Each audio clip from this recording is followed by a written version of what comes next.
Good afternoon, it's Gord Cook, Building Knowledge Canada. Stacy, you're with us?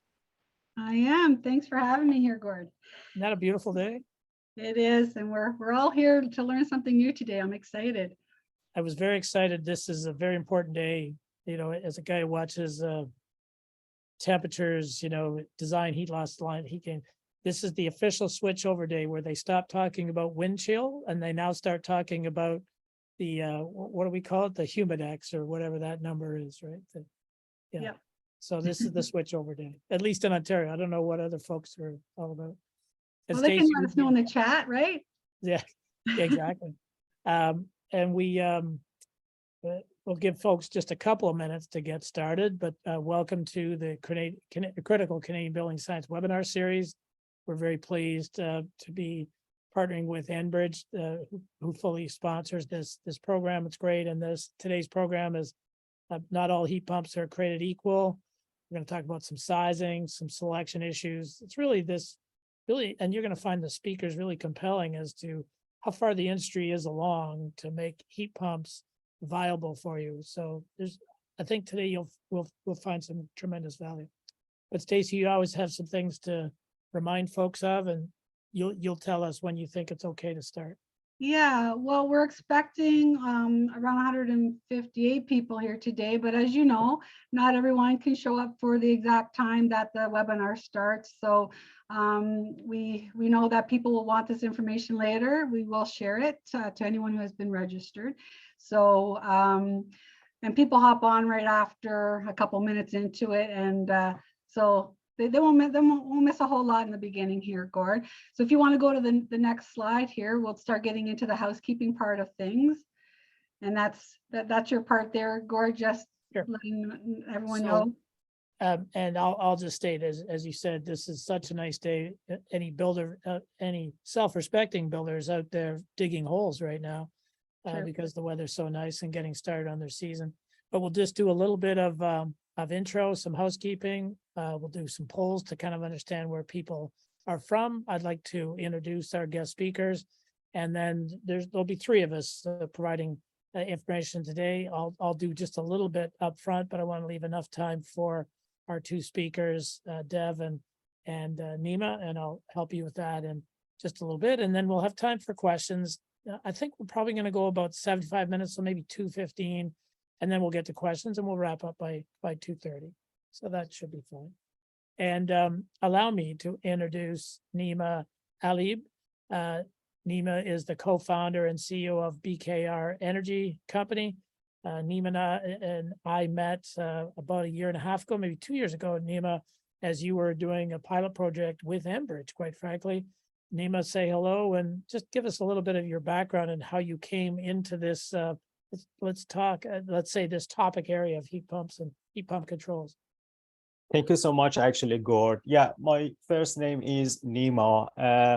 So I was graduated in 2017 from Ryerson University in my PhD degree and working on the dual fuel switching technology for the actually hybrid HVAC system was a part of my PhD thesis, which in that time, actually, I investigated how this technology actually can bring some benefit and achievement to the homeowners, like the bill saving, energy saving, and carbon emission actually saving as well. So I started this work in 2017, and we continue working on the same technology up to now.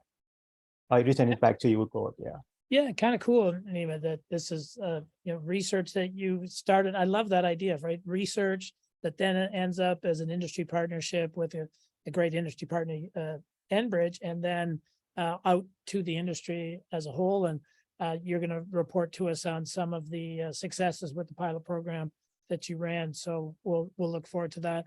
For those who don't know me, my name's Gord Cook. I've been in the industry since 1984.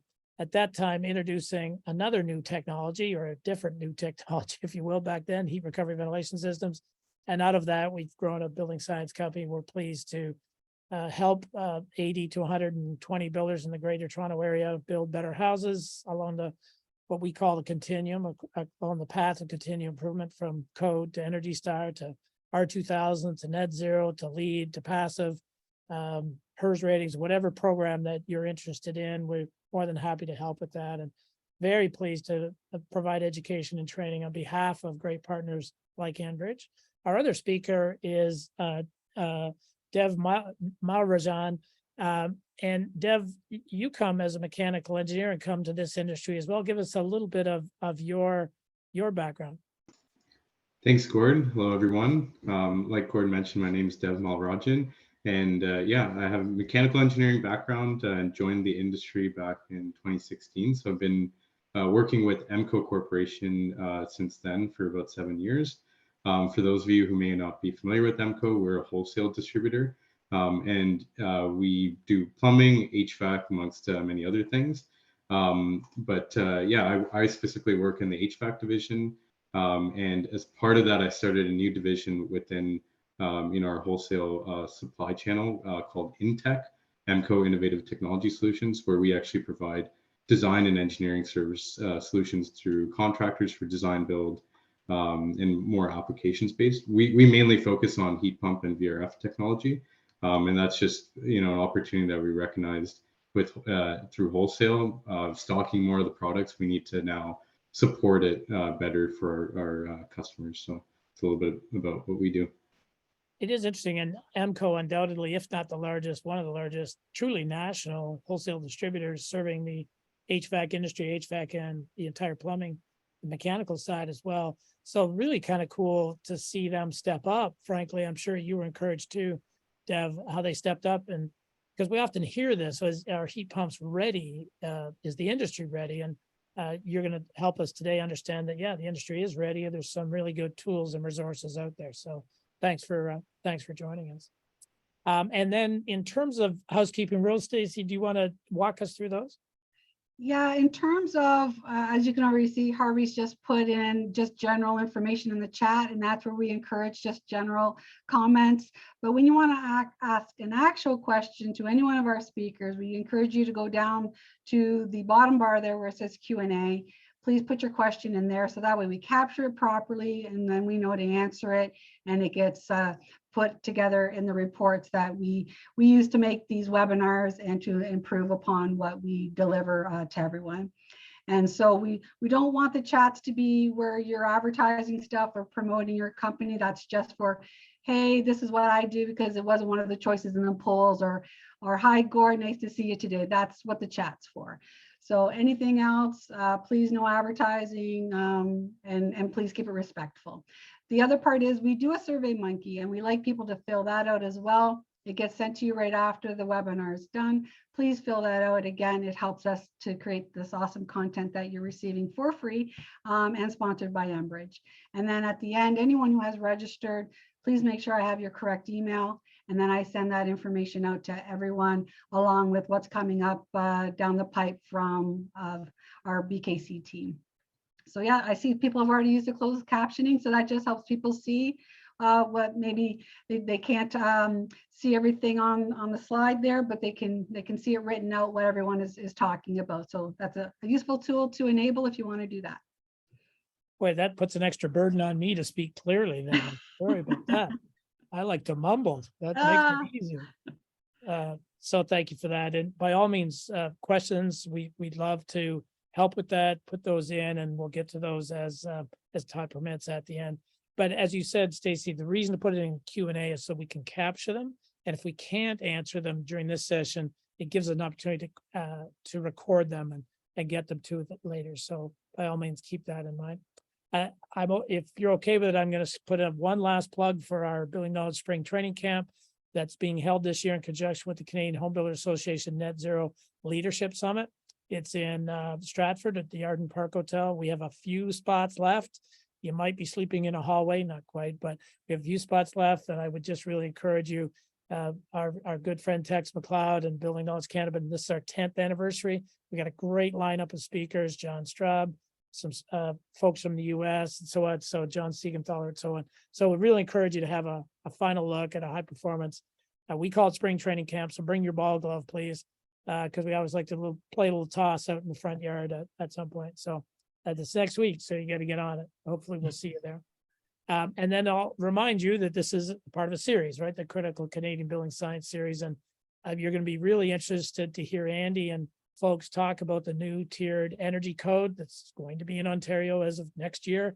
Most of you should know or have heard that all provinces are going to be adopting the National Building Code 2020 as of next spring. I'll leave it at spring. Who knows the exact month? And there is really important information there on new tiered energy codes. So we're doing this in a two-part series using some builders, case studies, and so on to give you a sense of where things go. So just encourage you to watch for those and sign up for those, one in April, one in May. So think about that. And I'm always pleased, and it's always so exciting, Joanne. We're so pleased to work with Enbridge. What a great industry partner. This series is fully sponsored by Enbridge. And today online we have Joanne Van Poundhouse from the senior analyst on the new residential side from Enbridge Gas. Joanne, say hi to folks, and I know you have a few key messages. Hi, Gord. Thank you very much. We would like to start today's session by acknowledging that the land that we are gathered on is the traditional and historical lands of the original people of Turtle Island, who have been the caretakers of these lands since time immemorial. Today, this gathering place is home to many First Nations, Métis, and Inuit peoples. Our acknowledgement of this reminds us that our great standard of living is directly related to the resources of and relationship to Indigenous people, and we have a responsibility to honor that. Then, Thank you for that acknowledgement. we like to start all of our sessions, our meetings off with a safety moment. And I figured that since April is Dig Safe month, that we would do a Dig Safe safety moment. The Ontario Regional Common Ground Alliance and its members designated April as Dig Safe month in order to raise awareness of safe digging practices across the province to improve safety and reduce damages to underground plant. It's designed to coincide with the unofficial start of spring digging season, and I guess the switch over to tracking the humidity, and to serve as a reminder to homeowners and contractors that they need to call before they start digging. We want to ensure the safety of all those who work and live in the vicinity of underground facilities and protect the vital services. So we encourage everyone to call for locates before they dig. Saying thank you. Thank you for that, Joanne. And then before I hand it back over, we just want to remind everybody that we are releasing some updates to our online attachment tool called Get Connected this spring. They're going to be launching on May 15th, and we're very excited for this update release. We are putting together a couple webinars just to review the changes and updates. You can sign up for them on the Building Knowledge website under events, and there's a webinar on April 27th or May 11th. Thank you, Joanne. And again, thank you for your sponsorship. And there may be questions, obviously, for folks at Enbridge, and Joanne will be here to help with those as needed. And if we have to answer them after, we can do that as well. And then Stacy, we always like to get a sense of who's here and what keeps people busy, so we're able to respond to your specific needs, if you wouldn't mind. So there's the poll, folks. Where are you located, if you wouldn't mind answering? We have about 85 people on the call at the moment. So we'll see what that split is.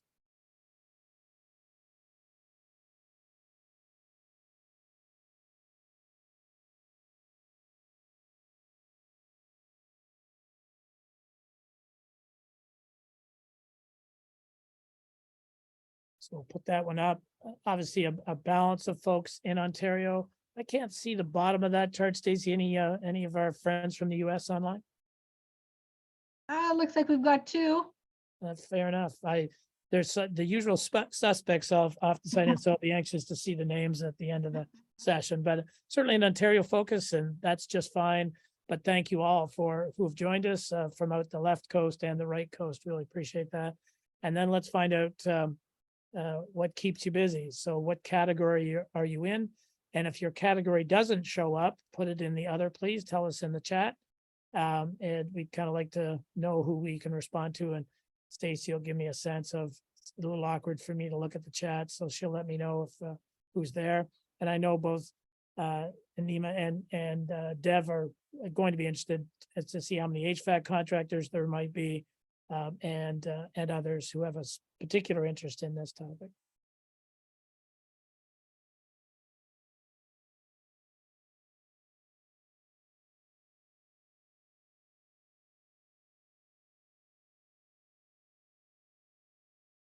Wonderful. So a nice number, 20% builder, renovator, developers. Thank you for that. Architects, energy evaluators. Nice to see you guys, colleagues of ours. Thank you. I can't see the HVAC category. Do we have a few HVAC contractors? Yeah, about 7. Nice. Well, thank you. Forward thinking. I obviously a key cog in this whole venture. So nice that the HVAC contractors are stepping up as we're finding, and Dev will help report on that as well. So thank you all for that. So that allows us then to get started. So if I could, I'll do a few slides just to give you a bit of context, and then we'll move to Dev and then to Nima. And a little bit of, in terms of the topics of discussion, I'll do just a little bit of refresher on the technology shift towards heat pumps. We'll talk about the challenges associated with heat pumps and I'm going to say the new decision criteria, and I'll do a bit of that, and as will Dev.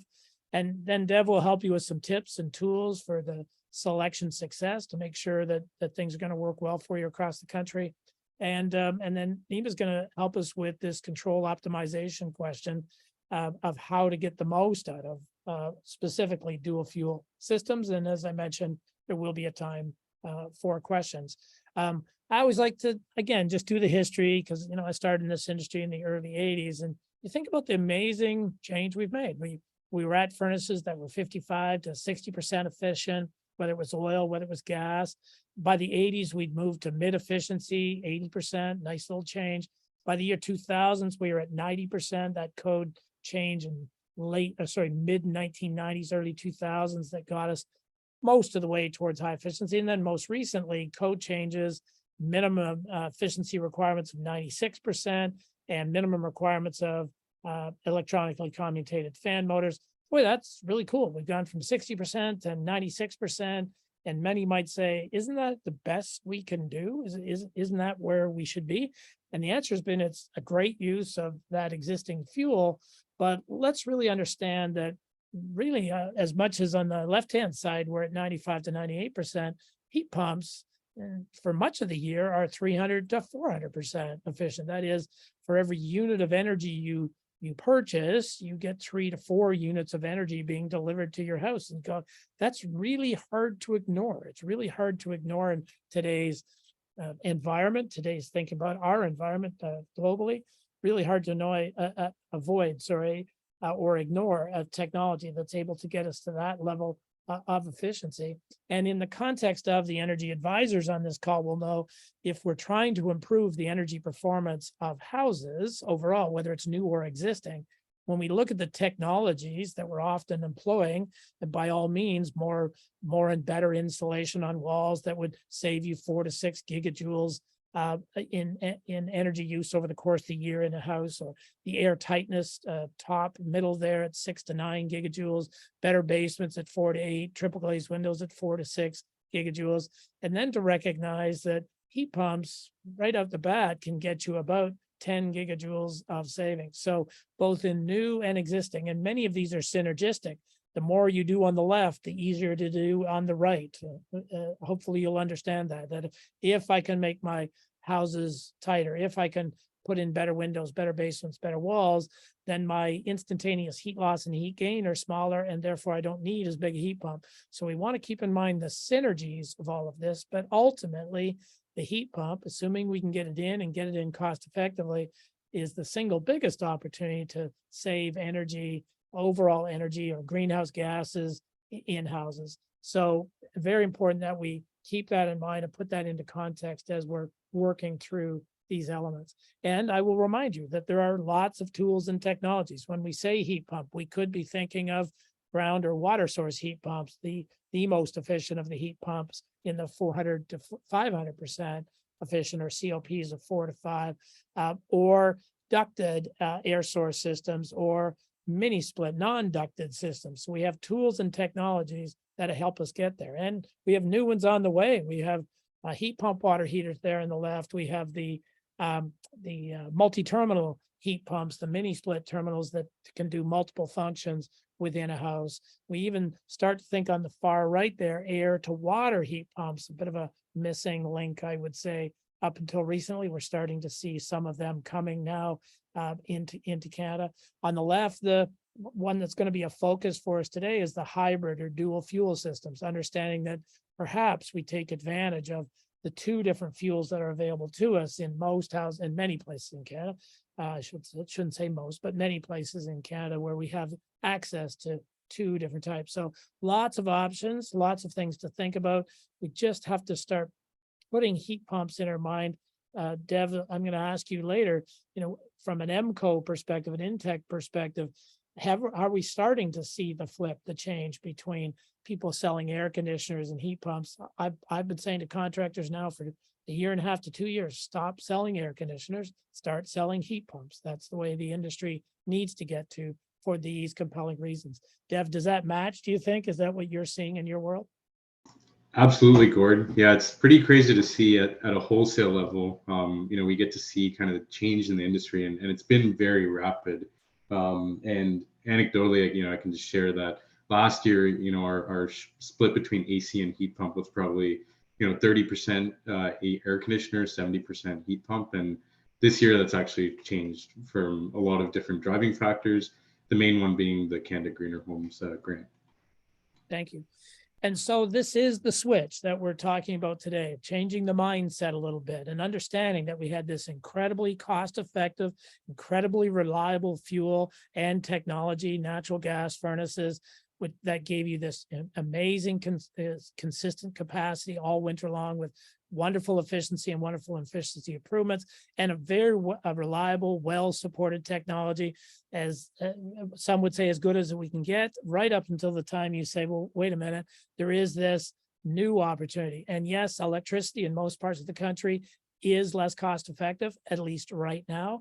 One of the things to understand is there's going to be a switch here, is to think about how we make that switch between rising energy costs, both gas and electric, and an opportunity for a cleaner source of energy that in many parts of the country, not all parts of the country, but you think BC, you think Manitoba, you think Ontario, Quebec, where much of our electricity is generated by emission-free technologies, such as hydro, such as nuke, carbon neutral sources that in fact using an electric-based system does help us from a greenhouse gas perspective, but understanding they do have varying capacity and efficiencies at colder temperatures. This is the switch to understand this consistency of fuel and of capacities on the left-hand side with furnaces and the varying capacities and efficiencies on the right-hand side with heat pumps, but understanding that technically they are more efficient for much of the year. And they do provide two functions, both heating and cooling. That presents an opportunity from an equipment standpoint. It also presents some challenges, of which Dev's going to walk us through, because we now do have this dual function. In fact, I'll relay a bit of a comment from a contractor. We were debating on a call, what do we call heat pumps? We struggled to explain to consumers what a heat pump is. And this contractor said, I think about it, an air conditioner does two things. It does both cooling, but in a heat pump mode, it can also do heating. So he's starting to call it a dual function air conditioning system. Isn't that kind of neat? Dual function. It will cool your house like you normally would in the summer, but it'll also heat your house in the winter. So we're all looking for ways to explain this better to our clients. Perhaps that helps you. It wasn't my idea, but I think it's a wonderful opportunity, a wonderful thought at how we could explain. But this understanding of the switch that we're going to make, and understanding therefore that the selection criteria for heat pumps is a little more complex. The capacity varies with that outside temperature. So we need to think about what's the plan for the backup, the supplemental, some would say emergency heat, understanding there's got to be a balance between the heating and cooling needs. This is a dual function system, so we have to balance both heating and cooling needs. And again, Dev's going to help us with that. Simple things like, is the room and capacity at the electrical panel in existing houses, new houses that in theory shouldn't be a problem. Recognition though that number 4, that the pressure and airflow and supply duct systems might change a little bit because heat pumps typically need a little more air to drive the energy through the system. So we have to think about the pressures and airflow supply, and even something as mundane as the location. An air conditioner sits on the ground, a heat pump sits up off the ground. It's got to be up off of snow load. So it's going to take a little more time in HVAC design and selection. And again, that's what today's about, is to help you with some of those decision criteria to help you make the switch, if you will, towards that heat pump technology. And let me start with, and hopefully Dev doesn't mind, I know he's going to cover it again. Here's my own take on this. Look at the red line, the red and orange line, I guess you'd call it. That is the house heat loss. And notice on the bottom axis, the temperature from 20 degrees Celsius. In this case, we're showing it going down. The temperature maybe as low as -30. And for most households, all households, quite frankly, the heat loss starts the day 18 Celsius, 65 Fahrenheit is considered the start of heating season, if you will. And notice how the heat loss goes up from a heat loss of 0 BTUs to roughly 40,000, just under 40,000 BTUs by the time we get to -30. This is a typical new house, Southern Ontario. You might say, well, they don't get to -30 in Southern Ontario, but if we did, -30, that's the orange line. Notice the gray line at the top. That's the efficiency, that's the capacity of a typical high efficiency furnace. Emeco is going to sell you a 50,000 BTU ICP furnace, keep right, whatever furnace. And they're going to say, yeah, the capacity, output capacity is 48 or 46,000 BTUs, and it stays the same throughout the entire winter. So it's always above that heat loss of 40,000. We had to size it for the worst day, the coldest day, but it's always above. If you look at the standard heat pump, the one that has been sold for the last 30 years, it did really well. That's the yellow line. It did just fine down to around 10 degrees Celsius. Notice it stays fairly flat. This is a 48,000 BTU 4-ton heat pump, and it's able to supply heat at 48,000 BTUs down to around 10, maybe 5 degrees Celsius. But notice how it drops off. And basically at around 20,000 BTUs at about -10, that heat pump can no longer keep up. It doesn't want to run below -10. Many of the old heat pumps, they'll just say, I'm going to turn off.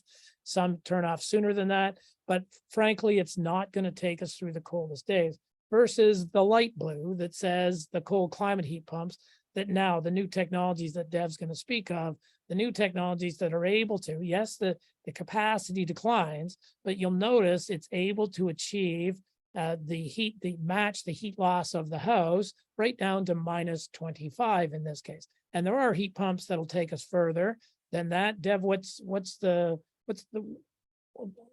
give me one that's rated even further than that. What's the one that you've got? What's the lowest temperature you have a system rated for? Yeah, we have some units that are rated down to -30. We even have a mini split system through TOSO that's rated down to, that actually has ratings down to -35 C. Right. The technology's come a long way, that's for sure. Right. And one of the things we do need to respect, it has the capacity, and then we'd have to say, but what's its efficiency? And these heat pumps are working harder and harder as it gets colder outside. Now, a ground source heat pump, its efficiency wouldn't change much. It would stay pretty flat, and its capacity would stay pretty flat. So that's an advantage of ground source. But in air source, the capacity goes down, as does the efficiency. And then when Nima gets to his section, he's going to say, and how do we find the switchover point? At what point do we say, when are we going to do that backup? Clearly, both of those heat pumps aren't able to keep up in the coldest day. So we are going to need backup heat. The question is, when do we turn that on? What's the sweet spot? I know, Nima, we use that phrase a lot, but that's what you're always looking for, right? Is it based on a temperature? Is it based on a greenhouse gas? Those are the kinds of things you're looking at. Any quick comments there, Nima? Have I characterized this correctly? Yeah, that's right, actually, Conception.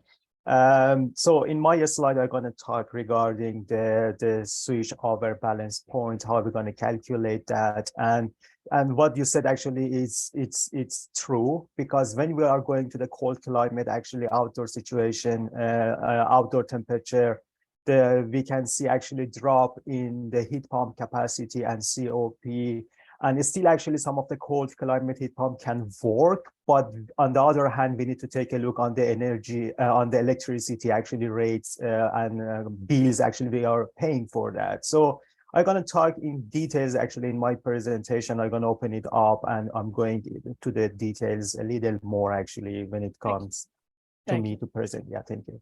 That'll be great. And so the issue really is, what's the strategy for those coldest 50 hours? And I say that 50 hours because that's the design day. When you look at design day ASHRAE data or a design day CSA F280 data, it's really for the coldest 50 hours of the year. And we wouldn't want to blow our brains out on backup heat, knowing it's only going to come on for short periods of time. But that's kind of the challenge, is what's that strategy? And I'll just generically, Dev, you won't mind if I just generically give a little sense of the dual fuel option, the two options we kind of have. One is to think about a typical natural gas furnace. You see it there on the left, the natural gas burner.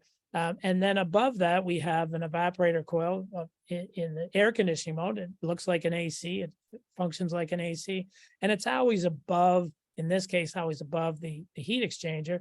What that means is the heat pump can't run when the burner is on. Otherwise, you'd be putting warm air over top of the over top of the coil in this case, and you wouldn't get efficiency out of the heat pump. So you very clearly in this case have a switchover point, a point at which the gas furnace goes off, and this is really NEMA's context, and when the heat pump goes on. And you could do that based on efficiency, based on outside temperature, based on cost of fuel, or all three of those. And that's really the value to this. And it is going to take just a little more thought on how to control, select, and set up those systems is where we're getting at.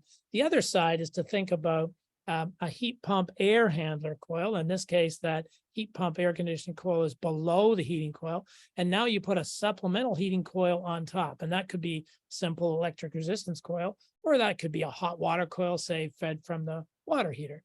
And in this case, they could operate simultaneously, which might have some nice benefits to overcome typically cooler supply temperatures. So these are kind of the two options that you've got in terms of the dual functionality. That is, I need the heat pump running, and then when its capacity can't keep up, I have to find some other heat source. And whether that's, again, electric or gas, or in this case, hot water, could be any one of those. And it's really thinking about the matching of these two, right? Having the hybrid system that two different types of combustion, types of components performing essentially the same function. In this case, we're saying a very cost-effective fuel there on the right, though a less cost-effective fuel, but an opportunity for that cleaner energy. So how do we manage that? And again, I would say it's really a controls issue. It controls, the missing link has been the controls, and good news out of today, you'll have a sense of finding that balance, how best to do that. So kind of powerful the way we go. And I'll switch over to Dev here just in a second, but I'll just say there are some great new resources. Understanding, and Dev, you mentioned it, the new EnerGuide rating system, sorry, not the EnerGuide rating system, the Canada Green Homes Program and the EnerGuide rating system really rewards sizing proper sizing of heat pumps, and it rewards that. And then the CSA standard, F280 standard for heat loss, heat gains, really provides some nice new benefits as well. It's a much more realistic tool as to actual sizing in houses. The HRI, Heating, Refrigeration, Air Conditioning Institute, has a new air system design manual, which gives more flexibility in terms of sizing of ducts, pressures in ducts, that I think are going to be really helpful as we try to apply heat pumps. And then lastly, Dev, and you're going to tell us about Enercan's that you're seeing here on the left there, air source heat pump sizing tool. And as I leave my slides and pass it over to Dev, I'll just encourage people to say to folks, don't let anybody tell you this is too new or too complicated. You're going to find that, in fact, we're ready for this. And I'm going to hand it off to Dev. And Dev, if you wouldn't mind sharing and take it from here.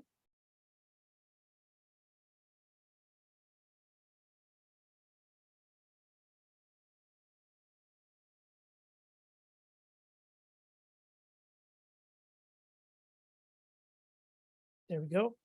Are you there, Dev? There we go. Just muted. Yep. Should be perfect now. Awesome. Well, thanks, Gord. Can everyone see my screen okay? Yes. Perfect. Awesome. Well, thanks, Gord. Yeah, as Gord mentioned, I will be going through air source heat pump sizing and selection. Just to remind everyone, my name is Dev with EMCO. I operate a division called Intech, where we help our contractors at EMCO coming through the wholesale channel with design and selection of air source heat pump and VRF systems. So just some key takeaways to keep in mind today of what I'll be presenting. There will be a lot of crossover from what Gord's already presented, so I'll just highlight some key differences. But from a system selection point of view, Gord talked about system types, so we'll briefly go over that. But from a selection criteria, we'll dive into common selection considerations and what we should also consider when we're comparing specs on like-for-like heat pumps. In the essence of this presentation, it's called not all heat pumps are built the same, and we're going to show you what that means. From a sizing perspective, there's really three common approaches that we're showing on the screen here, and we're going to talk about which works best for your application. And then finally, as Gordon mentioned, there are great tools available to the industry to help create awareness of the performance of different heat pumps in different applications. And we'll be speaking to one specifically being the Enercan sizing and selection tool, and show some case studies that our team has done around that tool. So quickly, Gordon mentioned, there's lots of different air source heat pump systems. We're really going to be talking and focusing on the hybrid split system that Gordon had mentioned previously, where you have a gas furnace, and above that gas furnace connected to the evaporator coil, you have a outdoor unit heat pump for a dual fuel application. There's also electric split systems, pretty similar from a central air source heat pump perspective, for all electric applications. But these are pretty much the two that we're going to be mainly focusing on today, from a more central heating perspective, because that's a lot of the homes that we're seeing specifically in Ontario and in other parts of Canada as well. And then from a mini split perspective, there's specific advantages to that Gordon had mentioned. I like the compactness of mini splits in the zone perspective, being able to meet those really small part loads in different zones of the house. But we're not going to be talking too much about that, but just to go over the different system types. So to dive in, we're going to start with the selection criteria. So the first thing that's really, really important, and I want to make sure to hit this home, because it's important whether we're talking about existing homes or new homes, you can oversize a heat pump. And it's important that we right size and know the numbers. So what I mean by that is work with your HVAC designers, your energy advisors, and know the numbers. Know the design heat loss, the design heat gain, and size the heat pump appropriately to those values. It's great that we're trying to implement heat pumps in a variety of different applications, but we do need to make sure it makes sense for every home. And it starts with that design heat loss and heat gain, and making sure that we're also adapting the heat pump system to the existing system without adding any potential comfort concerns long term. The second piece is energy efficiency, and I thought I'd just touch on this a little bit because it's a little bit more relevant due to recent changes in our industry. So many of us have maybe heard of the M1 testing procedure changes, so testing changes that have been required for air conditioners and air source heat pumps. So that means that the typical HSPF and SEER values that we've seen in the industry for these appliances are now changing to HSPF 2 and SEER 2. So you can actually expect with these changes that you're going to see the new efficiency ratings be actually a little bit low. So 15 SEER might actually only be at 13 SEER 2, and 10 HSPF might only be an 8.7 or 8.5 HSPF 2. So just some key things to keep aware of. And from a sizing and selection perspective, that might be more important in new construction as you're trying to adapt or apply a heat pump to a specific building code to meet a certain energy standard, like Energy Star, Net Zero Ready, and Net Zero. So that's very specific for, if you're working with the folks at Building Knowledge, to make sure that whatever heat pump you're selecting meets their building optimization package requirements. Gord talked, about the energy costs, the energy sources available, and that's really important. And I'm not going to touch too much on that because I think Nemo will cover that better than I can. But from a Also from a sizing for heating or cooling, that's where we'll talk about, should we size for heating? Is it going to be more of a cooling dominant system, or are we going to do balanced? The balanced approach is definitely helpful for when we need to mitigate, too many changes to the system, such as ductwork modifications and potential electrical system upgrades. But depending on the heat gain, heat loss of that home, if it's more matched, we can apply a heating dominant system, which brings into the system requirements as well. We do need to consider the air distribution system, the existing air distribution of that home, and the existing electrical system in that home, if we're talking about retrofit. So roughly, we talk about 360 to 400 CFM per ton of air for air conditioning or heat pump heating or direct expansion heating. And that's going to be really important, because if you walk into a home and you're trying to electrify the whole home with a heat pump, and let's say the heat loss is 60,000 BTUs, and maybe their heat gain was only two tons, 24,000. That existing system would have only been sized. The air distribution system would have only been sized to deliver roughly 2 tons of air, maybe a little bit more. But essentially, the problem that we run into if we try to deliver 5 tons of heat pump heating, we're going to need 2,000 CFM of air, up to 2,000 CFM of air, and that could lead us into large modifications in the ductwork, which may not be favorable for that homeowner or for the contractor. The next piece that we're going to talk about is that not all heat pumps are the same. I mentioned this before in the essence of the webinar. That's really what we're talking about. We're going to see that heat pumps have a variety of capacity loss and a range of modulation. So it's important to compare the specs. Then the backup options that we have, Gordon mentioned electric resistance, gas furnace, or propane or oil, depending on where you are and what fuel options you have. And also consider hydronics. Hydronics is a great option for backup. And there are many homes that have, radiators and boiler systems over, traditional forced air. And then finally, the switchover approach. Do we, switch over the heat pump at, 5 degrees? Do we switch over at 0, -5? Where does that happen? That's where we talk about there being a thermal balance point depending on the heat loss of the home and the capacity of the heat pump at different outdoor temperatures. But then there's also an economic balance point where if you consider the cost of the alternative fuel, in the case of dual fuel being natural gas, and the cost of electricity and the performance of that heat pump at different outdoor temperatures, there could be actually a better way to optimize that switchover point based on utility costs. So these are just general selection criteria for sizing and selection of air source heat pumps.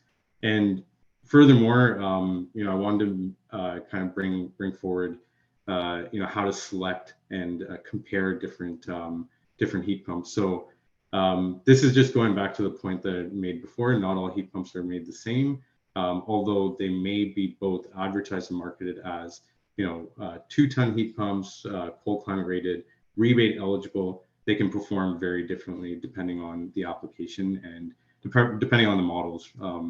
So what we're looking at here is a spec comparison of 2-ton nominal rated heat pumps. This data is actually pulled from NEEP, the Northeastern Energy Efficiency Partnership. They have a great database of cold climate air source heat pumps, and you can actually see all this data for different cold climate air source heat pumps that are rated with NEEP. So as you can see, the performance is drastically different, although both heat pumps are rated for 2 tons. So Model A, there's actually, if we look here, there's a lower minimum output and wider range of modulation, which is better for meeting cooling loads and heating at part loads. So that's really important when we talk about ensuring that we're not cycling the equipment and meeting the comfort demands of the homeowner. But when we look at Model B, if we're talking about sizing for an emphasis of heating, there's better capacity maintenance in heating, and just better capacity maintenance for heating. as you can see, you know, a max output of 27,000 BTUs versus 13,400 on Model A. So there's a significant, although these are two, you know, nominally rated 2-ton heat pumps, they have significant differences in their performance as that outdoor temperature changes. But really the key takeaway here is, you know, look at the specs and compare the performances. COPs also differ. As you can see, Model A does perform a little better than Model B. Heating outputs, as we talked about before, and the range modulation to really help prevent low load cycling. So this is a graph that's pretty similar to Gord's, just the opposite. So Gord's graph showed heating, I guess the heating load increasing and the outdoor temperature decreasing from left to right. So in this case, we're actually showing the heating load decreasing from left to right in that main line there with the triangles, and then the heating design temperatures along the bottom going from higher to or lowest to highest. So what we're showing here is the performance of actually Model A under a 40,000 BTU heat loss at a minus 15 C design temperature. The top red line right here actually shows where the heat pump max, it shows the heat pump's maximum capacity output, and where it crosses that building load is where that thermal balance point will be, where the heat pump cannot meet the heating load anymore. The bottom right line actually shows the heat pump minimum output, which is a good visual to show, you know, the range of modulation of this heat pump in that yellow area, to show how it potentially will or will not cycle for this home. And then the area in green actually shows where there could be some cycling because the low capacity of the heat pump is over the heating requirement at that temperature. So really the key takeaway here is we want to limit the low load cycling of the heat pump for comfort considerations in shoulder seasons, but we also want to limit the pink area here, because that's actually what is showing here as the percent hours requiring supplemental heat, where the heat pump capacity can no longer meet what's required to heat that home. So again, we want to limit the low load cycling, but we also want to limit the pink area to get more heating out of the system through the heating system season. And these are actually the metrics that you can see. So the balance point being 32 Fahrenheit. This heat pump can actually heat to 65% of the heating season demands, and then only 3% low load cycling. So this is good because when we compare that to Model B in comparison, we can see that Model B, although they're, you know, the exact same on the surface, they look like the exact same heat pump, both cold climate rated, rebate eligible, and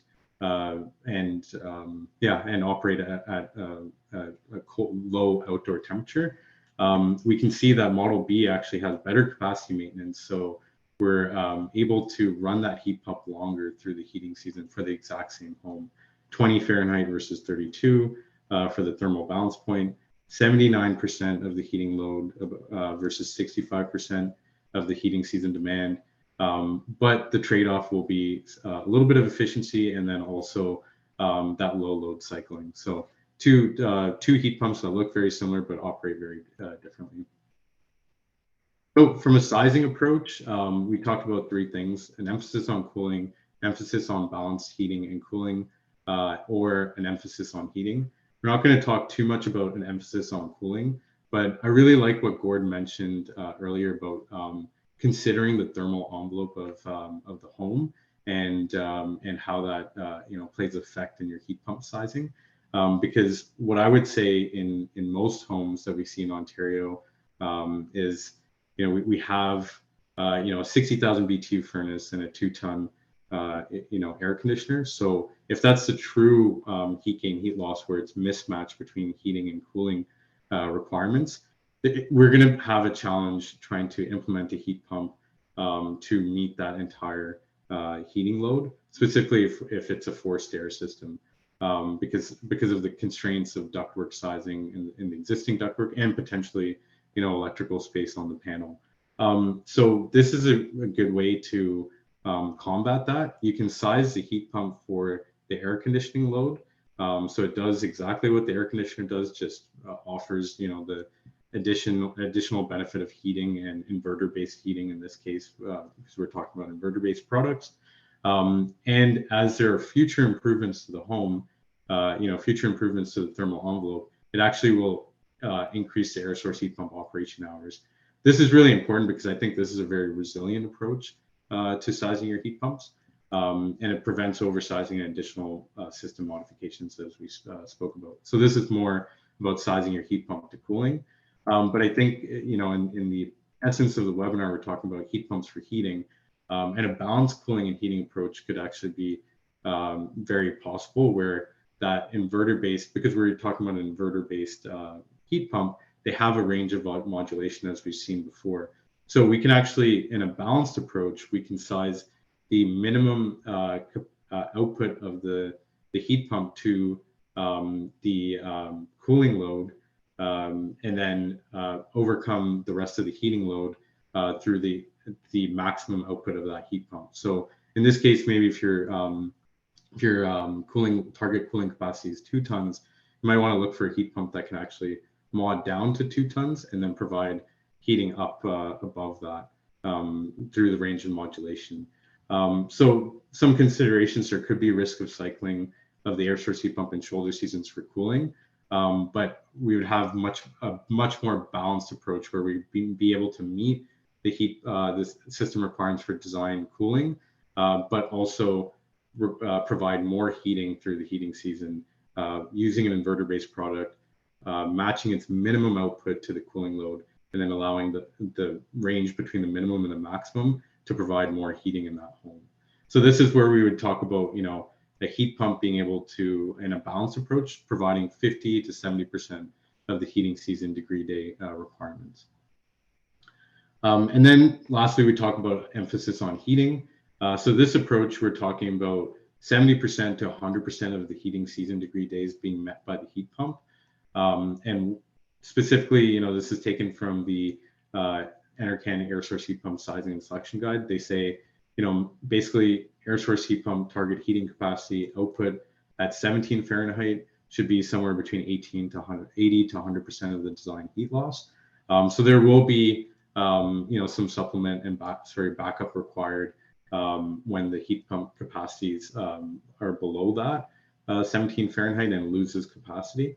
But in general, you can achieve about 70% to 100% of the heating degree days for the majority of the heating requirement through this type of approach.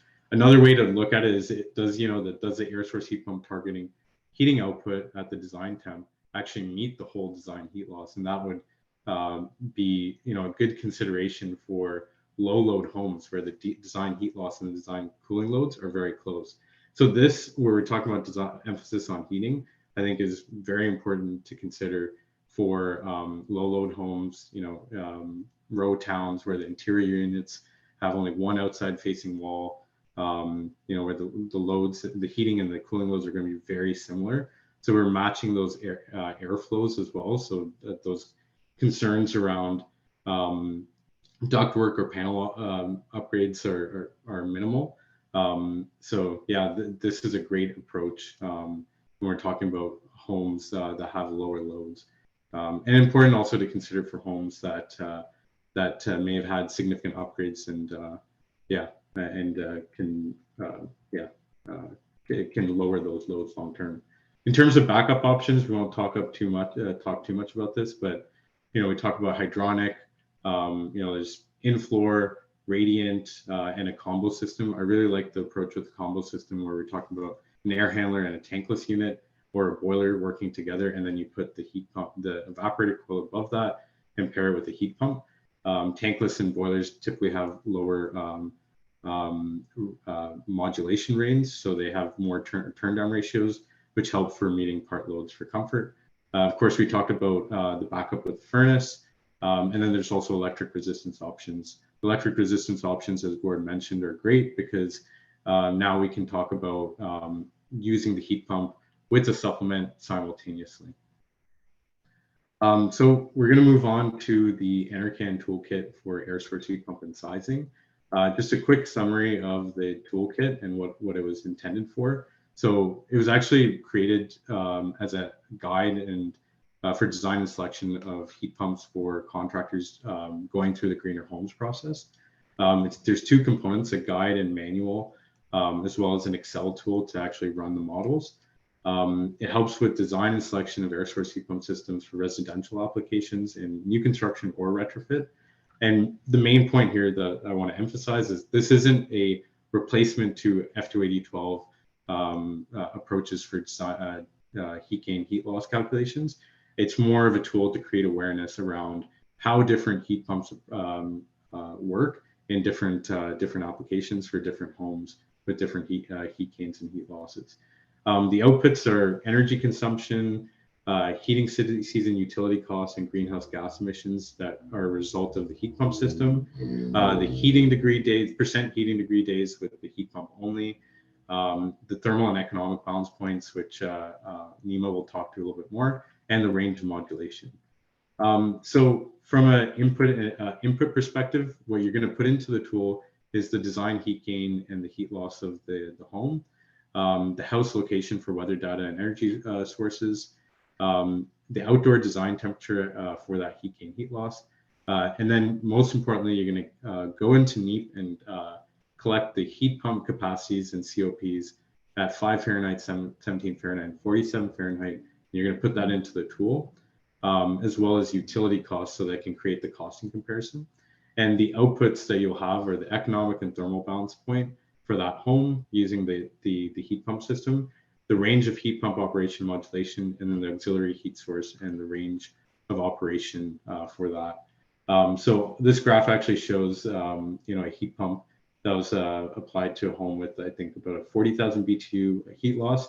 And this heat pump was able to keep up with over 90% of the heating degree demands of the home, with the thermal balance point being 3 Fahrenheit. Some key takeaways for the estimated savings and energy utility costs that come out of the model.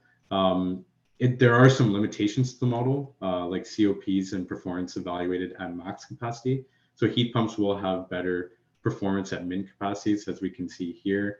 If the heat pump's actually operating at a min capacity at 47 Fahrenheit, it will have a much better COP than it would if it was operating at the max capacity, but the tool only considers the max capacity.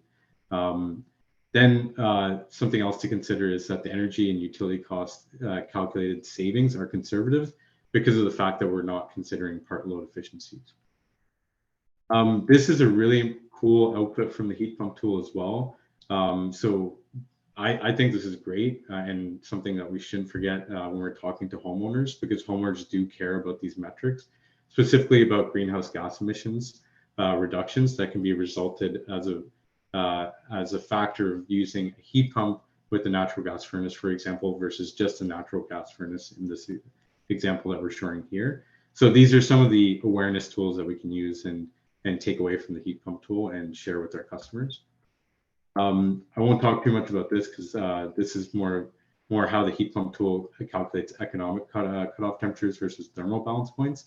But Nima will cover that in his presentation. But this is, again, one of the outputs from the tool. Once you put all your inputs, you can actually model it to show you the economic balance point of the system versus the thermal balance point. So in this case, it's showing an economic balance point of about 24 Fahrenheit and the thermal balance point of about 3 Fahrenheit.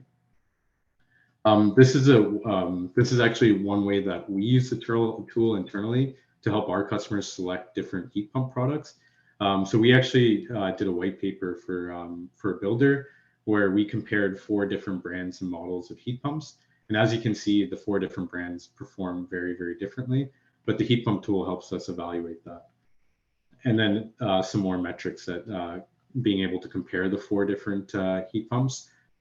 These are the metrics that were being able to be outputted by the heat pump tool, using it to compare 4 different heat pumps. So yeah, definitely lots of great solutions available in the market. And specifically with this tool, because it's great for awareness and helping our customers understand the value of heat pumps in a dual fuel setting, especially.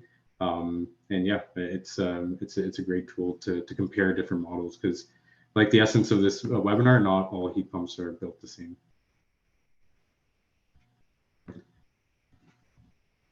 And thank you, Dev. And Dev, as we switch over, maybe you'd stop sharing and Nima can get ready, but I'll just ask you a couple quick questions. I was intrigued. There you are as an industry rep, but you still find that Enercan tool, the heat pump sizing tool, to be beneficial. Your manufacturers and so on are supportive of that. Is that of that tool? Yeah, absolutely. I think it's a great way to just show an objective comparison of different heat pumps. And it's, again, like, it helps us sell the systems and sell the concept of heat pumps in different applications. It also helps us kind of evaluate, in some cases, the benefits of just improving the thermal envelope, because it shows us, well, if we're inputting a 40,000 BTU heat loss and using this heat pump, well, maybe we can only meet 80% of the heating load. But if you actually build to a better spec, and improve that thermal envelope, then this same heat pump and that same application can actually do, up to 90% of the heating load. Right. And one other, and I think Nima's going to be interested in this comment too. You were saying that you're finding homeowners are interested, not just in the cost, but in the greenhouse gas reductions. And that really is a nice segue to Nima to be able to say, that the advancement of the control, to be able to find those different selection spots. But Dev, you're hearing this from clients who have an interest in reducing finding the optimization for greenhouse gas?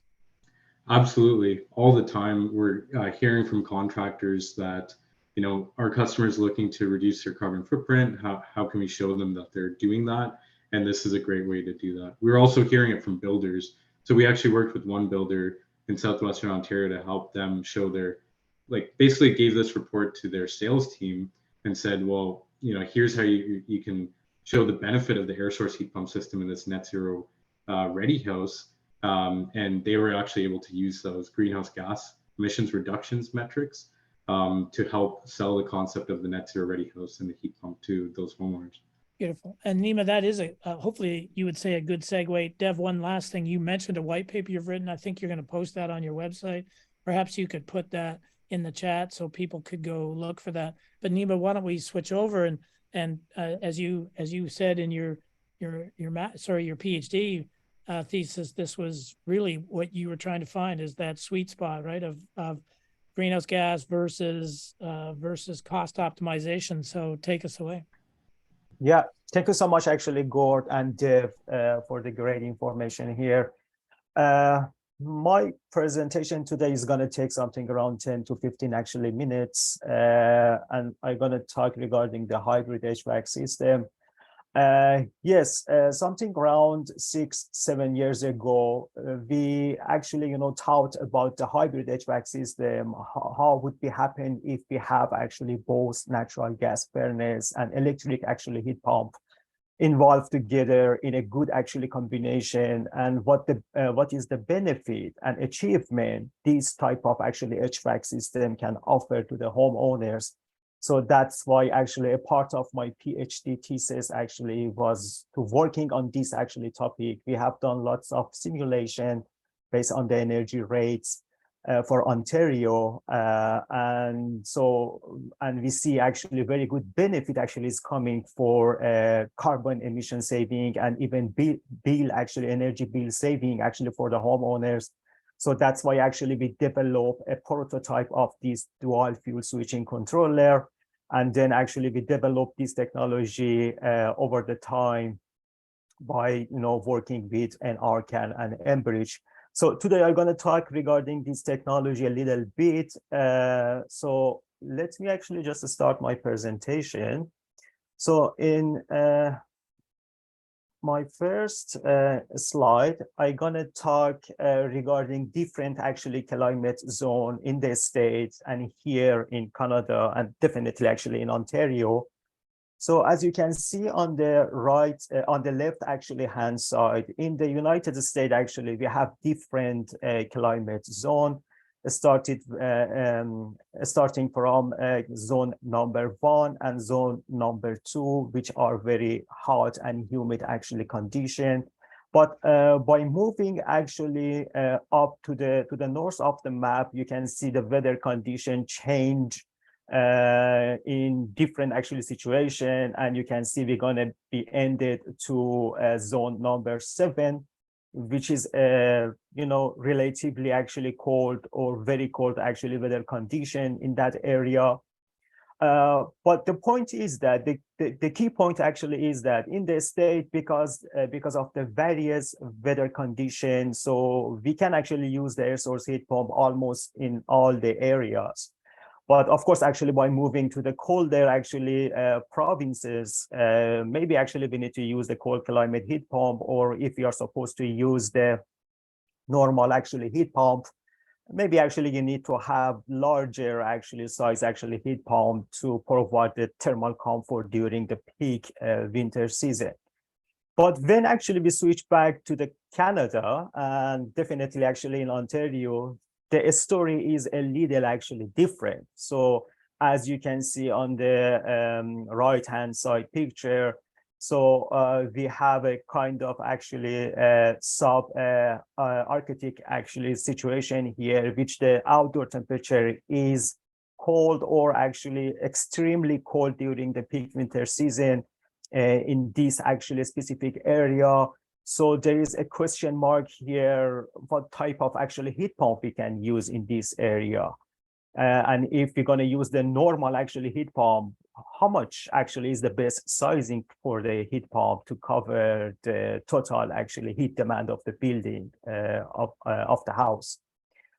And then you can see actually we have the blue area coming after the green area, which the situation, the outdoor temperature is a little actually better in this area, but still actually we are in a cold and extremely cold weather condition. And you can see actually at the end of the picture, you can see the light actually blue area, which is the better situation for using the air source heat pump. But when you compare that to the US, so it is very similar to zone number 7 actually here. So that means still we have a cold actually climate for using the heat pump.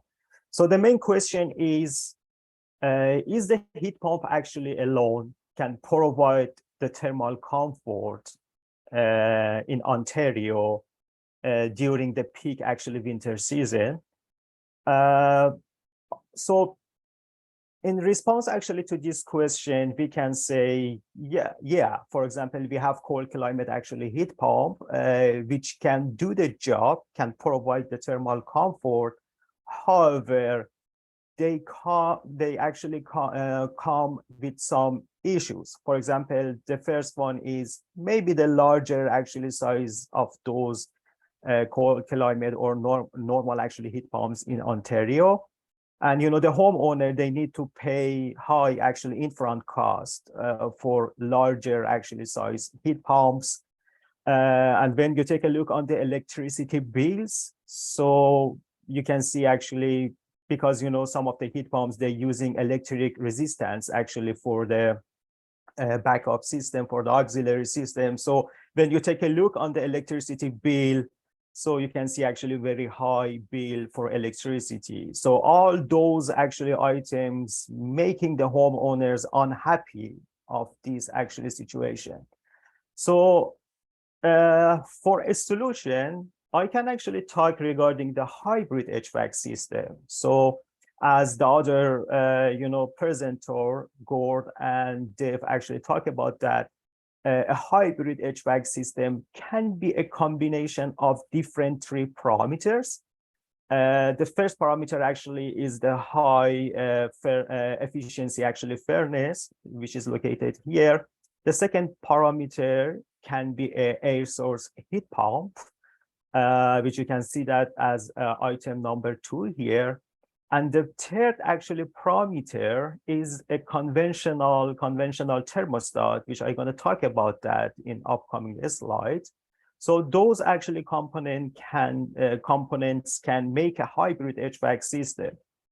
So the furnace here, the natural gas actually furnace can provide some advantage actually for the using of air source heat pump, because it allows to the heat pump to be used in broader range of building and residential houses, because the natural gas furnace can provide backup for the heat pump when the heat pump capacity or COP is not enough to provide the thermal comfort. So you're going to use that as a very strong actually backup system. And also another support we can get from the natural gas furnace is for the sizing for the air source heat pump. With having the furnace backup, we can actually, have appropriate or cost-effective, size of the air source heat pump, which reduce down the infront cost actually for the homeowners as well. But still, actually, this hybrid HVAC system has a problem, and this is the conventional thermostat, because in the next slide, I'm going to talk regarding the thermostat, the controller, and see how this controller can impact the total actual efficiency of the system. So when I'm talking regarding the controller, the basic or conventional actually, controllers on the market, they are good when it comes to the energy saving and other parameters. But when it comes to the dual fuel switching, they are providing a very basic actually, logic for the fuel switching. For example, the only parameter they are taking into the consideration is the outdoor temperature. So I have seen several times that even during the peak hours, when the electricity rate actually is the most expensive, they still actually call the heat pump to come up and do the work, because the only parameter they are taking into the consideration is only the outdoor temperature. There is no consideration of actually local energy rate into the calculation. There is no consideration for the heat pump COP and actual efficiency rate. And also there is no app which show the benefit, the achievement and outcome of smart dual fuel switching actually to the homeowners. So those are the problems we currently actually have with the thermostat actually on the market when it comes to the dual fuel switching. But in this case, actually, I would like to introduce the optimum solution, which is still in this actual solution, we still have the hybrid HVAC system, but this actually system comes with a smart thermostat, which is connected to a cloud server. So based on the cloud computing, thermostat is going to be adjusted and is going to do the optimum dual fuel switching at the location. So comparing to the previous hybrid HVAC system, you can see the Wi-Fi or a smart thermostat and cloud server actually are indicated actually to the hybrid HVAC system, which make a smart actually hybrid system. So, the new generation of the thermostat can be adjusted through the cloud in response to any change to the energy rate, air source heat pump efficiency, and the weather conditions. So this is the smart hybrid system can get the most actually out of the hybrid HVAC system. So in this actually smart controller, we consider the most updated local energy rate into the calculation, because actually in the near future we're going to have ultra low electricity rate, which is actually very cheap during the off-peak hours at night, and so this actually smart controller is connected to the cloud and can consider this actually change into the calculation, which the normal thermostat on the market cannot do that at the moment. And if you take a look on the natural gas rate, you can see a fluctuation actually on that. For example, in the fourth quarter of 2022, we had a sort of high actually natural gas rate here in Ontario. But by moving to the first quarter of 2023, we can see lower actually natural gas rate at the moment, which the normal thermostat, the conventional thermostat cannot actually follow and cannot apply those change into the control decision. But the smart thermostat connected to the cloud can do that. So this actually type of technology is applicable for time of use and tiered actually customers, and consider the weather forecast and outdoor temperature into the calculation. This technology actually can even estimate the home thermal demand into the calculation as well, and consider the air source heat pump COP, capacity change, and even furnace actually efficiency into the calculation. So for time of use customers, we provide 3 different actually switch over balance points for each of mid and peak actually hours. And we provide balance point temperature based on the home actually thermal demand and capacity change of the capacity drop of the air source heat pump. We calculate the balance point temperature as well. And we also actually have a smart, this technology has a smart internal function to guarantee the thermal comfort actually for the homeowner. And this technology can even show the benefit achievement in bill saving, carbon emission saving, and energy saving to the homeowners, make the outcome very clear actually for the homeowners. Okay, I'm just going to go to the next slide. So considering all changes in electricity and natural gas rates, a smart dual fuel switching controller always runs the hybrid HVAC system based on the most economical condition. And this technology can also support government 2030 and 2050 emission reduction plans. And this technology actually support the electrification and decarbonization also, and can also support near net zero actually energy home and support new actually building codes. So in this slide, I'm just going to talk regarding the recent actually pilot project we had with actually incentive. So the first one is a pilot actually run in London, Ontario in 2021. In this actually pilot project, Enbridge provide incentive to the homeowners to retrofit the HVAC system to a hybrid HVAC system, and having a smart dual fuel switching controller was one of the requirements actually of this pilot project. And now actually we are working on Enbridge on the second pilot project, which covering 4 cities, Marine, St. Catharines, Peterborough, and London actually are the cities which Enbridge provide incentive for the homeowners for the hybrid HVAC systems. So this project actually target more than 1,000 actually residential homes, and like the London project, still actually having a smart dual fuel switching controller is one of the requirements for the homeowners to be eligible actually to receive the incentive. And Nima, it was pretty interesting pilot. You had provincial government, you had the local municipality, you had the electrical utility, the gas utility, then specific manufacturers and their contractors, all subject to themselves to training and monitoring. And it went, from my understanding, it went remarkably well. Homeowners were very pleased with knowing that they were able to optimize their cost if they wanted, and the greenhouse gases. I think you'd agree. Yeah, that's right. Yeah, so in this project, actually, we are working with almost all the HVAC manufacturers because, our database actually, is completed based on the specification sheet of different manufacturers. So we are giving the opportunity to the homeowners to select the best combination actually they are looking for.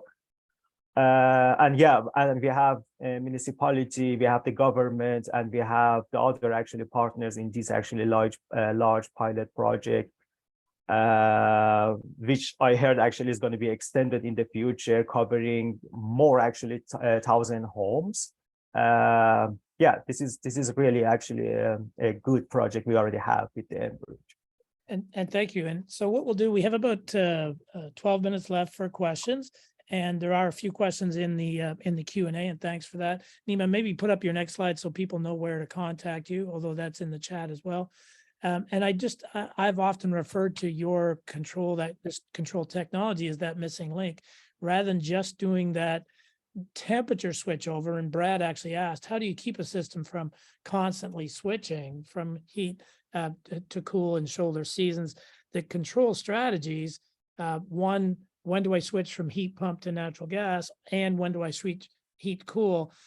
Dev, you said it was partly a modulation issue, and then Nima, you would say it's this switch over based on time of use rates and so on. So Dev, just briefly, because we have to get to 7 or 8 questions, the modulation, the variability, I think, is what you would say would help the constant switch over from heating to cooling in the swing season. Is that fair?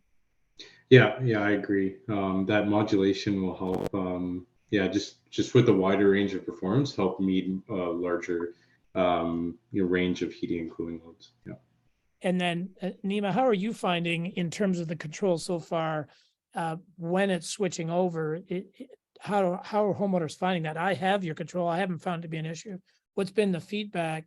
To me, it seems pretty seamless, but any of your thoughts on the switch over? Yeah. First of all, actually, we sent a questionnaire to the homeowner to be actually completed. In this questionnaire, we are asking for the heat pump model number, furnace model number, and the heating area of the home, the age of the home, number of occupant. And based on those information, we have a good understanding from the home thermal demand, and then actually we have access to the heat pump, COP, and capacity actually curves. So based on those information, we gonna do the dual fuel switching. But at the same time, actually, we have some internal function to monitor the heat pump actually performance. And if due to any reason, the heat pump actually cannot provide the heating load. So in this case, actually, we force the thermostat to switch back to the furnace and provide the heating comfort, because the heating comfort is the highest priority actually for a thermostat. And then send a, I don't know, message or note to the homeowner or the contractor to check the heat pump actually performance. Yeah, those are the functions we already have on the system and can protect the homeowners. Yeah. Thank you. And then Grant asked, and perhaps I'll answer a couple here. When you right size a heat pump, do you leave percentage growth for rentals or expansion? And the short answer is no. The short answer is you oversize by a little bit anyway, 25%, let's say.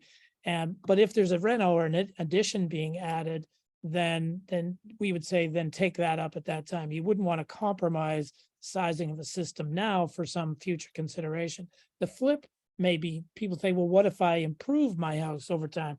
That's where Dev would say, then use modulation, because now if you buy a variable, then it's only going to work the amount it needs to work. So that's the way we'd answer that one.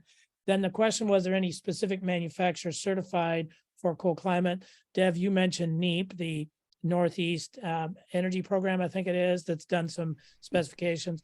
Enercan has on their Greener Homes Canada list a number of heat pumps, but it is very true, Grant, you are bringing up an interesting point. There is no technical standards definition of a cold climate heat pump. We're going to see that challenge. People are going to say, mine's a cold climate heat pump, it can work. Exactly how cold, what's its performance? So that is something the industry is going to have to come to grips with. There is good recognition and good testing through NEEP and Enercan's list that gets you a good start, but nothing more than that. Then Grant asked also, is there information and studies on heat pumps for multifamily? And I think, Dev, you would agree, and maybe I'll ask you to, again, comment very quickly, but MERBs and these are exactly the place we should be using heat pumps because the loads are small, variability, and so on. Maybe you could answer that just quickly. Yeah, absolutely. Like I mentioned before, that example of those interior row town and sometimes stacked townhomes where those loads are really tiny. Yeah, that's a perfect application for heat pumps and dual fuel systems, because now we have matched heating and cooling loads, the airflows are a lot more forgiving. So we don't have to have crazy modifications to the ductwork or duct sizing, duct design. And it helps with other things like comfort and aesthetics in the home if we're talking about to builders, right? Yep. And then Patrick asked, in the milder climates like Southern Ontario, could we not just do heat pumps by themselves? And the answer is, of course. There's absolutely no reason. A little bit of electric backup. It's in an existing house. You have to think, is there enough panel size available to get my electric backup? Maybe you do some renovations, put in better windows and so on, so you bring down your heat loss. But there's absolutely no reason why you couldn't do all electric. And then you would say, but isn't electricity expensive? Well, it is right now. Is it going to be in future? Or if you added solar panels, now you're making your own electricity. So by all means, it's technically possible. And Dev, you've got stuff on the shelf all across Ontario.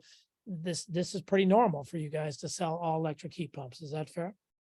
Yeah, absolutely. Especially with rebate eligibility, and with, when we talk about fuel costs, we're not only talking about gas, but what about propane and oil, right? There's a lot of customers out there that don't have access to cheaper natural gas, and it's a great way to implement an all electric system, getting off propane and oil.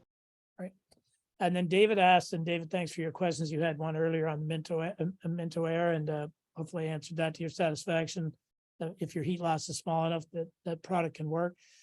David saying, for shoulder seasons, depending on occupant comfort, can we shut down the heat pump and open windows? And the answer is, it's your house, do what you want.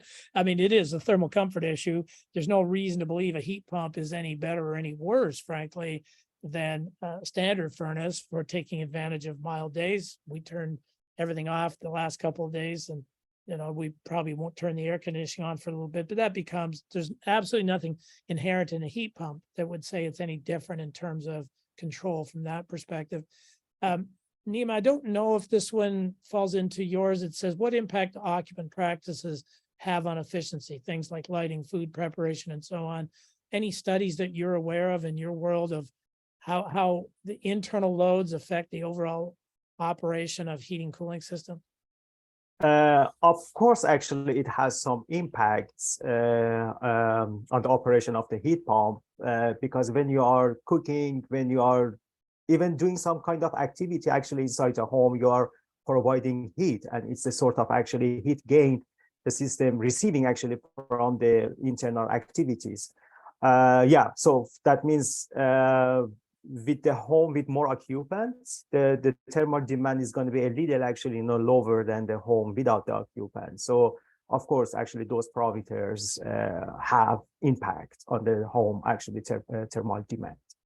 And here's a quick answer for you, Nima. Shay, a good friend. Shay, nice to see your name. So the smart fuel switching controllers are broadly available to the general public and HVAC contractors. Is your control broadly available? Yeah. So Short answer. because the short answer is yes, because actually what we do is on the cloud server, and at the location we just need to have the smart thermostat, so it's broadly actually available sorry, to all actually location in Ontario. Yeah, Great. And Steve, nice to see you as well. Stephen Wright is saying Enercan's published that right temperature turnover point for all heat pumps. And Dev, that's really that sizing guide, right? That Enercan's published. I think we would say it's widely available, but do all HVAC contractors know it? No. Are they taking training? Yes. That's why we're doing this session, Stephen. Dev, I'm sure you're doing it with your contractor base. MCO is doing it with their contractor base. Yeah, absolutely. And that's what Intech is here to do as the air source heat pump application specialist. We're helping. We understand and recognize that contractors have a lot of stuff to deal with day in, day out. So to help evaluate products and understand the performance in different homes, and to Steven's point, where that switchover temperature is or should be, that's where you can work with us at Intech, and we'll model it for you. But I think more importantly, when you have a smart fuel switching controller like what Nima provides, that kind of makes it automatic, right? Right. And then Leanne asked, what's the difference of the smart controller and say the Ecobee? And I think you kind of highlighted that, Nima, but it's worth repeating again, that the concept here is that the traditional controllers essentially use outdoor temperature and or a temperature differential. So typical thermostat either says the outside temperature is this, contractor sets it and says, beyond this temperature, I'm going to turn off the heat pump. I'm going to turn on the backup or the gas furnace. Some of them don't even have an outdoor sensor. They simply say 1 stage, 2 stage, where it says if the heat pump's not able to keep up, that is, they see the temperature continue to fall, then they're going to assume the heat pump can't keep up. Nima, I think I've characterized that correctly, and then you could highlight just again quickly the difference off your control. Yeah, definitely.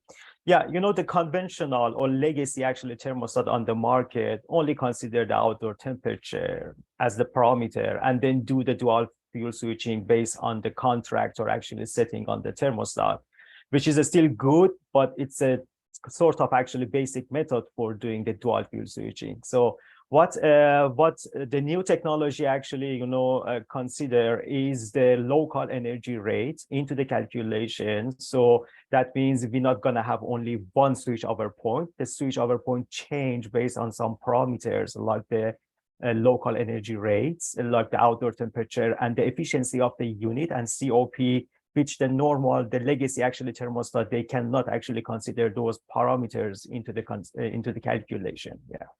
Thank you. And so I'll just finish up with a few slides, and if there's more questions, we're happy to take them. But I just want to remind us all that heat pumps are part of the global solution. You just can't ignore them. They do require a little more thought for sizing and selection. But that understand there are deeper and broader solution offerings now there. And Dev, you're going to nod your head when I say the industry's ready, right? Thank you. Nod your head. The industry's ready. I like to say, it's we're pumped for heat pumps. Yes. And then we would say select the right control to optimize for greenhouse gas savings, cost, and now and in the future.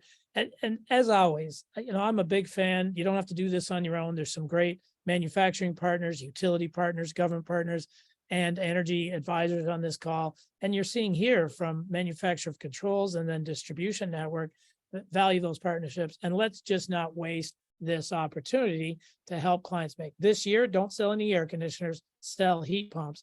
And I would say we've done our questioning, but then I'll remind you, are you signed up? Are you part of our Building Knowledge Canada's Builders Digest?